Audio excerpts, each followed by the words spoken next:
Azul Flower, bonsoir tout le monde. L'Algérie, ce beau pays riche de 6 milliers d'années d'histoire, est marqué par les différentes périodes qui décrivent son évolution jusqu'à se retrouver aujourd'hui libre et indépendante. Cependant, il y a un mais qui peut expliquer toutes ces difficultés à nous débarrasser de toutes ces chaînes qui nous empêchent d'évoluer correctement. Avons-nous pris le temps de réfléchir tous ensemble, Algériennes et Algériens, pour projeter la direction à suivre en tant que peuple afin de construire une nation forte où le vivre ensemble serait le maître mot de la cohésion nationale? Pourquoi est-il toujours difficile de comprendre que seule une Algérie algérienne, ni orientale ni occidentale, construite sur la base de sa diversité linguistique, culturelle et religieuse, et dans le respect de son identité plusieurs fois millénaire, est capable de nous prémunir des tensions endogènes et exogènes? Les questions sont nombreuses et nous allons tenter d'apporter quelques réponses avec nos invités de ce soir. Avec nous, Dr Hassan Hiresh, économiste et analyste politique, et Idir Onouran, défenseur des droits humains et analyste politique. Donc, je passe la parole. Donc, avant de passer la parole à nos invités pour vous saluer, donc voilà, cette émission, on l'a organisée parce qu'il y a un débat qui s'impose. C'est le débat, c'est la question de la Kabylie, donc de son destin dans cette Algérie. Il n'y a pas de doute que la Kabylie est une partie d'Algérie. Il n'y a pas de doute que la Kabylie continue de participer, comme toutes les régions d'Algérie, à faire de ce pays un beau pays pour mieux vivre et se retrouver chez soi en tant que, d'abord, citoyen. Bonjour, Monsieur Hiresh, bonjour Idir. Donc, je vous laisse la parole pour les salutations. Merci d'avoir accepté notre invitation. Bonjour. Bonjour, bonsoir, selon les continents. Et merci pour cette invitation. Et je suis très heureux d'être sur ce plateau avec toi, Kamel, et mon ami Idir. Je ne sais pas s'il y a quelqu'un d'autre. Juste nous trois. OK. Bonsoir Kamel, merci pour votre invitation. Je salue évidemment mon ami Hassan en espérant apporter quelques pistes de réflexion en ce qui concerne la thématique de ce soir. Merci d'avoir accepté l'invitation. Merci à vous de nous suivre. Donc, nous allons poser des questions sans détour, comme le nom de l'émission d'aujourd'hui, c'est sans détour. On va essayer de répondre avec honnêteté et dans l'esprit de favoriser le vivre ensemble, comme on l'a bien dit. La première question, on va essayer de retourner dans l'histoire. M. Hassan Hiresh et M. Idir Onouran, vous connaissez l'histoire de l'Algérie au moins depuis 1830 jusqu'à l'indépendance et jusqu'à maintenant. Il y avait plusieurs stations, plusieurs événements qui ont marqué l'histoire de l'Algérie, mais particulièrement le 1930. Donc, on va garder cette date comme date de repère pour cette question. Seriez-vous d'accord pour situer l'origine de la stigmatisation de la Kabylie par les tenants de l'Algérie arabo-islamique remonte aux environs de l'année 1930, date du centenaire de l'occupation française qui a été fêtée par la France pour faire le bilan d'un siècle d'occupation, ou des questions identitaires, des questions qui définissent la personnalité algérienne ont été posées, où des Algériens, majoritairement kabyles, avaient apporté des correctifs à la définition de l'identité algérienne et nord-africaine en s'élevant contre l'exclusion de la dimension amazigh. Est-ce que ce n'est pas cette date-là où la stigmatisation a commencé, puisque la dimension amazigh a été posée par les Amazirs de l'Afrique du Nord, de l'Algérie, les fondateurs du mouvement de l'étoile nord-africaine et aussi partisans du PPA à l'époque. Je passe la parole à Hassan Hirsch.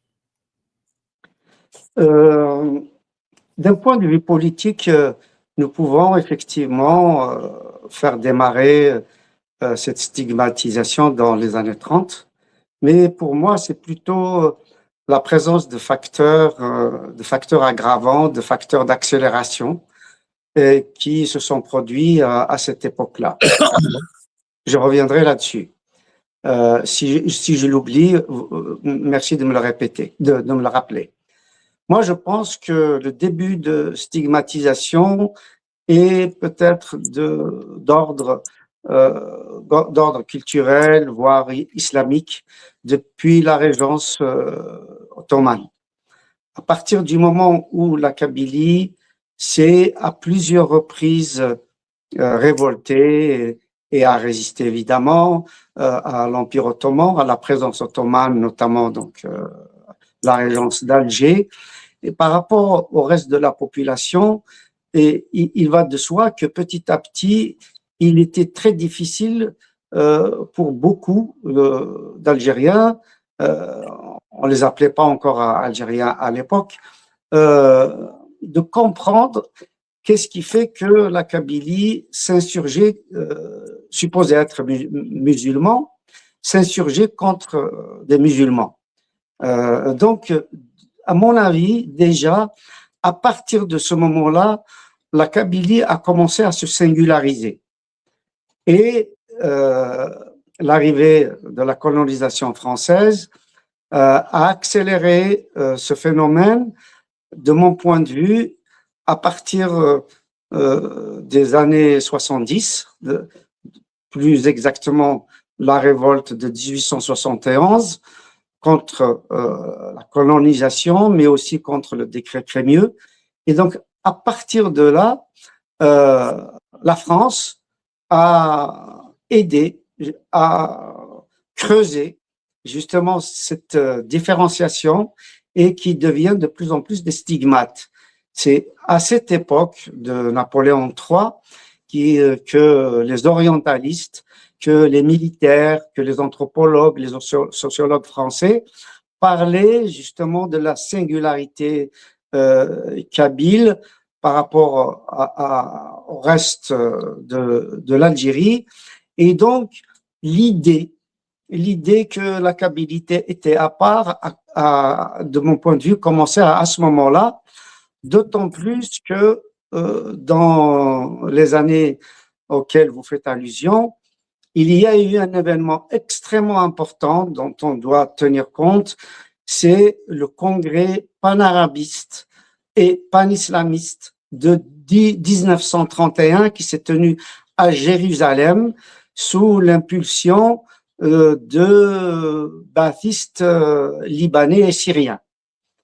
Et donc, les ulama y ont été invités, Ben Nabi y a été invité, et donc, à partir de là, sorti de là, quelqu'un comme Messali Haj, qui a participé à ce congrès panarabiste et panislamiste, a complètement changé de communiste qui travaillait essentiellement avec les Kabyles et qui sillonnait la Kabylie, faisait ses discours en Kabylie et qui était un des leaders qui était, comment dire, bien considéré par les Kabyles.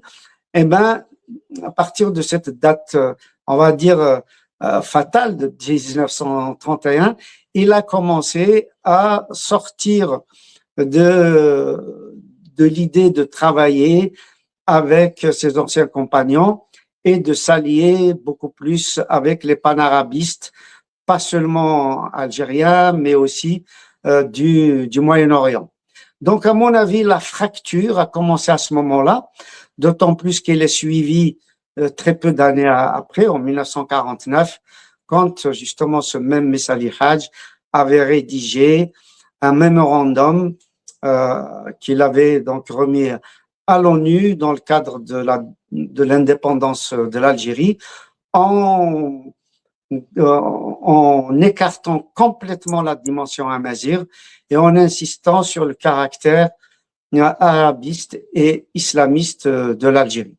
Non Donc, seulement, Hassan, non oui, seulement il a écarté, mais c'est que la première mouture de ce mémorandum qui a été élaboré dans Mabrouk Belhoussine, qui faisait partie de la commission de rédaction sur l'histoire de l'Algérie et qui a remonté jusqu'à Massinissa, jusqu'à Jugurtha, toute cette partie-là a été enlevée du mémorandum délibérément par les partisans de Messel El-Hadj qui ont déposé le mémorandum à la commission de l'ONU qui s'était réunie en France à l'époque.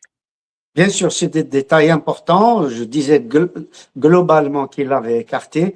Bien évidemment, il y a eu cet épisode-là et d'autres encore. Et on a écarté non seulement la culture, l'histoire et la langue de ce mémorandum, mais aussi on a écarté des militants, y compris des militants modérés comme Hossein Ait Ahmed. Donc, on peut dire que la fracture a commencé là et il y a eu un processus d'accélération. Il y a eu toute une propagande de ulama et de Malik Ben Nabi pour casser l'islam amazigh, c'est-à-dire les zaouïas, la place des marabouts, tout ce Le qui Coran est... Sophie, le Coran Pardon? Sophie, le Coran Sophie en Kabylie. Absolument. Le courant Sofi, la, la tariqa rahmaniya, ainsi de suite, donc a été combattu par ces courants bénabistes qui étaient liés, très très liés au panarabisme, au ba'athisme et les ulama. Donc la fracture... On va revenir à cette partie-là. Je vais passer la parole à notre ami Eddie Renouran sur cette question. Est-ce que pour vous aussi, vous pensez que la fracture a commencé à partir de la stigmatisation qui a été conduite en 1930, à partir du moment que des Kabyles, en majorité dans le mouvement national de l'époque, ont dit aux Français, l'Algérie n'était pas arabe, l'Algérie, il y a aussi les Berbères. Ils ont rappelé les faits historiques. À vous la parole. Hassan a raison de placer le problème sous deux angles. L'angle politique, il a développé ce qu'il a eu à développer, et l'angle, disons, anthropologique, sociologique, historique. Il faut dire aussi que ça remonte en fait à la fin du 19e siècle. Je rappellerai juste à mon ami Hassan Boulifa, qui était l'un des premiers normaliens et qui a eu des échanges épistolaires avec Alnoto. Pour discuter de ce qui fonde le côté amazigh et plus particulièrement kabyle. Hassan a raison de parler des ba'athistes de l'époque.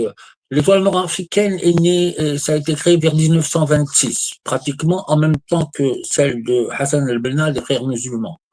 Il y a eu ce qu'on a appelé un mouvement panarabiste, mais au départ, il était expurgé de toute référence religieuse. Hassan a raison de rappeler que Messal El-Hadj avait des liens particuliers avec Cheikh Batlan, qui était à Lausanne. Ça a suscité une crise énorme au sein de l'étoile nord-africaine qui a justifié ensuite le départ de certains cadres, dont l'un des principaux, qui était considéré peut-être à juste titre comme un des idéologues du mouvement, c'est M. Ammar Imesh. J'invite celles et ceux qui nous regardent à aller sur Internet et lire sa lettre de démission au début des années 40. Et une fois rentré en Algérie, M. Imesh a rejoint naturellement, ou pas naturellement, il a rejoint l'UNMA de M. Farhat Abbas. Ceci pour un petit peu, disons, ramasser le côté historique. Il faut dire aussi qu'il y avait des événements mondiaux auxquels sont liés le panarabisme ou l'émergence du panarabisme. C'est la chute de l'Empire ottoman, Hassan, je pense que tu seras d'accord avec moi, qui a laissé un vide énorme. Et donc, qu'est-ce qui s'est passé à ce moment-là? Il y a les panarabistes, comme j'ai dit, leur mouvement était à la limite culturelle. On a parlé du salafla chrétien, on a parlé, se résumait à la culture, la langue arabe, à l'art arabe, etc. Et les frères musulmans qui n'arrivaient pas à percer dans la société égyptienne se sont dit, tiens, et si on s'accouplait, sans jeu de mots, avec ces panarabistes. Et ça nous a donné justement cet islamo-baptisme qui a travaillé, faut-il le rappeler. Pour vous dire, les frères musulmans, dans leur je parle même pas de leur idéologie, elle est connue, je reviendrai pas là-dessus, mais pour adhérer dans dans le cercle des frères musulmans, il y a un article qui vous dit Sam'uta. Vous écoutez, vous obéissez. Ils fabriquent des hommes. Ils ont quelque chose en plus que les autres. Il faut pas leur nier leur capacité à travailler et leur capacité à être patient. Je parle d'eux-mêmes. Ils ont mis plus de 90 ans pour arriver au pouvoir en Égypte, alors que Nasser était très proche d'eux, Sadat était très proche d'eux. Enfin, il y a eu de l'utilisation, ça, avec le Gama'at al-Islamiyya en Égypte. Mais bien évidemment qu'on a subi ça. Et notre Hassan a parlé de la crise de 49. Bien évidemment, il y a eu la crise de 49. Bien évidemment que M. Messali, parce que quand on aborde le côté de M. Messali, ça ne dit pas de dire que c'est un traître, pas un traître, on ne rentre pas dans ce cadre. Ce débat-là, ça a été un homme qui a apporté quelque chose au mouvement national. Il a été ce qu'il a été, l'histoire est là. Si elle est restituée de manière saine et sereine, apaisée, il n'y a pas de souci, même pour celle qui est arrivée durant la Révolution et post-Révolution. Les assassinats commis au nom de la Révolution, tout ça doit être mis sur la table. Et c'est là qu'on fera une nation, peut-être, à ce moment-là. Ce que je voulais juste dire, c'est que M. Messali, le fait de... Il me semble qu'il a une très, très grosse responsabilité d'avoir ancré le mouvement national dans l'espace arabo-islamiste naissant. Ça nous a coûté beaucoup de choses. Et surtout, ça nous a éloignés de ce qui nous fonde et nous constitue réellement. On parle de l'histoire. Quand on parle de nation, par exemple, Maurras dit souvent la nation c'est le partage en commun d'un cimetière antique dont l'héritage est indivis. On ne peut pas ignorer l'Antiquité, on ne peut pas ignorer Massinissa, vous l'avez évoqué, Monsieur Mortifi. On ne peut pas ignorer Jugurtha, on ne peut pas ignorer Sifax, on ne peut pas ignorer tous ces gens-là qui ont fait quelque chose. Et donc, fatalement, c'est un gros combat idéologique. Il y a une génération qui s'en est occupée en 80, il y en a une autre qui arrive. Jusqu'à quand? Le souci, c'est celui-là.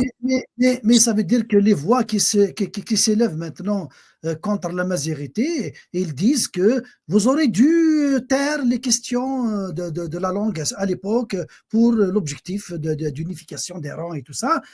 C'était l'argument utilisé par les pro-messalistes durant le mouvement national, quand ils ont commencé à traiter, c'est-à-dire à utiliser l'étiquette de berbériste à tous ceux qui se revendiquaient de la question amazigh de l'époque. Donc, ils les ont stigmatisés pour les exclure aussi, pour des raisons de guerre d'appareil politique aussi.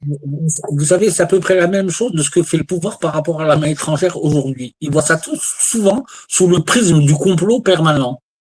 Il y a eu la crise de 49, je veux bien. Il y a eu quand même la crise de la Fédération de France, du PPA ici. Il y a eu des militants dont M. Laïmech, dont Omar Ouzdik, dont les camarades de Wassif, dont tous ces gens-là ont participé à quelque chose. Et je pense que même la génération, je ne sais pas si Hassan sera d'accord avec moi, toutes les générations qui sont arrivées post-49, je dis bien post-49, 63, 80, 81, 85. Il n'y a pas de génération spontanée. On a tous été porteurs de quelque chose. Et Hassan peut même analyser ça d'un point de vue psychologique. On a tous porté quelque chose et nous portons encore aujourd'hui parce que l'affaire n'est pas terminée. Il faudra encore beaucoup de solidarité, il faudra beaucoup d'apaisement, il faudra beaucoup avoir une vision historique de c'est quoi la majorité. Moi, quand on me dit la majorité, c'est une question. Moi, pour moi, c'est pas une question. C'est une dimension, c'est pas une dimension. C'est un fait. C'est un fait réel. La majorité est un fait. Et je n'ai pas à me justifier d'être kabyle. Bien au contraire. Je suis kabyle. Maintenant, quant à mon algérianité, si cette algérianité me refuse, je suis pas d'accord. Quels sont les moyens que j'ai pour combattre? Et moi, je ne veux pas attendre de quelqu'un qui me dise voilà ce qu'il faut faire, voilà comment tu dois t'habiller, voilà comment tu dois... Non, je suis désolé, ça marche pas. On nous laisse comme si nous étions abandonnés à notre propre sort, sans terre, sans langue, sans culture, sans territoire. Ça peut pas durer.